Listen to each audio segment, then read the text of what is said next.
Hey guys, this is John LeGrandzilla, and I'm down in the room where I usually do my work. I watch TV down here while I'm working. Got several projects I've been working on. You can see over here that I'm working on a diorama based on Frankenstein Conquers the World. I'll show more about that later. Been working on this for a while. I need to get back into it, King Kong. And I'm building a dragon diorama for my daughter-in-law for her birthday, which is late. But the main reason I wanted to show this one today, kind of a show and tell, is my last video based on the Ultra Ya Godzilla painting tutorial.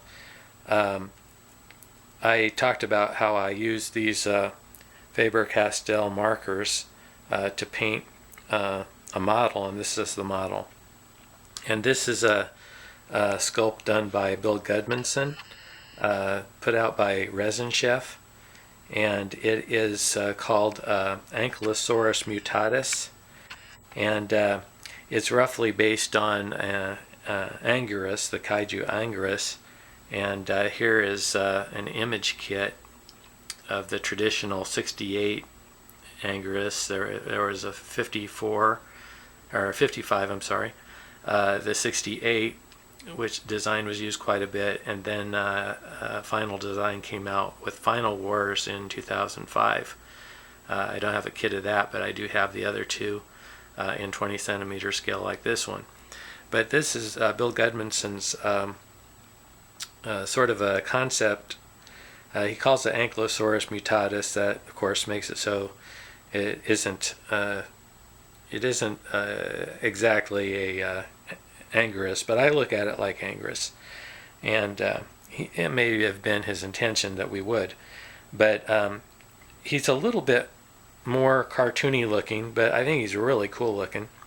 And the reason why since he is a little bit more on that side, I decided to portray him as a baby that maybe just hatched and is imprinting on these humans. And I've got a guy back there who is pushing on his leg, trying to get him over here, and these guys are trying to feed him. I made a pile of some kind of vile weed, maybe it's alfalfa, something like that. There's a guy that kind of tripped and fell down, and these other guys are holding up bits of the plant for him to sniff at, and which he is. But yeah, this model, I did all this with these markers and blended them with a little bit of water.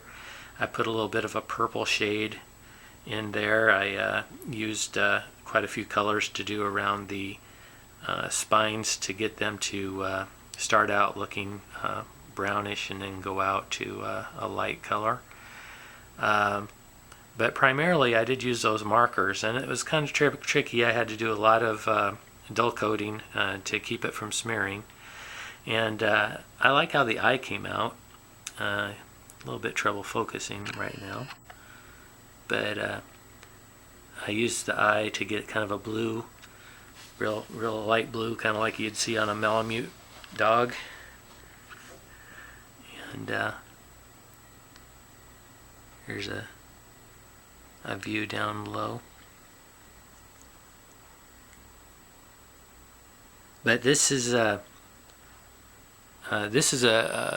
kit I really enjoyed working on, and it came with a base that was quite a bit shorter, and I lengthened the base so I could put the tree and the other elements on it.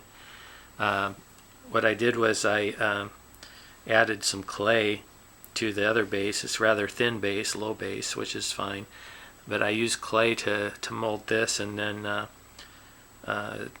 once it dried, I went ahead and added all these other Woodland Scenics products to get it how I wanted it to be, and added the people and such. So this is what I was referring to, and you got to see a little bit of my workplace and some work in progress coming up. So we'll be looking at this one soon. I am not quite done with it. it's really close, but I'll show you more of that later. So thanks for watching, and goodbye.